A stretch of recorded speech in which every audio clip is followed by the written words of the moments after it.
Hi, my name is Theresa Williams. It's October the 15th, 2021. It's getting near the time whenever people are telling tales and you're watching movies on TV that are so scary they mimic real life. But I remember back when I was about 7 or 8 years old, and my grandfather, Thomas Brazelton or Braz Ownby, used to tell me a story. It was a story about a one-eyed Winkle. I need to give you the description of what a one-eyed Winkle is. It is a large cat about the size of a black panther, and as a matter of fact, it is black. The only difference is in the center of its forehead, it's got a big, just one big old eye, and that eye happens to be green. My grandfather was Braz Ownby, and his father told him to take some corn to the mill and have it ground into cornmeal. We're running low. So my grandpa got about a half a sack of corn, and he headed off to the mill. The mill was set by a creek. It was a small thing, so it took a long time for the mill to be ground because the water didn't run that fast. Well, Grandpa was in luck in that some of his friends was there at the mill. So all day long he got to play with his friends and run up and down the creek and catch crawdads and throw rocks and skip rocks. He had a good time with his friends. But it got to getting dusky dark. Well, the miller said, "Braz, come get your meal. I'm closing up. You got to take it home." So Grandpa realized just how late it was and that maybe he might be in trouble with his dad for coming home so late.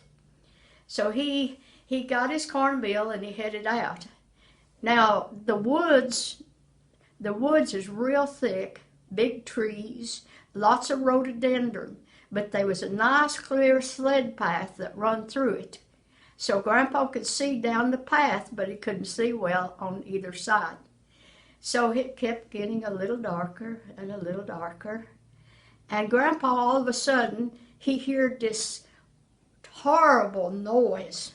And it sounded like a big old beast running through the rhododendron and breaking rhododendron limbs and scattering things. And it was just horrible. Grandpa froze in his tracks and trembled.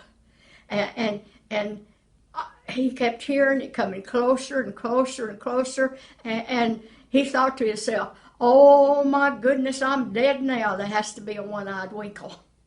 Well, to his luck, the noise got loud, and then it started getting fainter, and all of a sudden he couldn't hear it anymore. So he said, "Well, I beat that old one-eyed Winkle. I just stood here calmly, and it went on past me."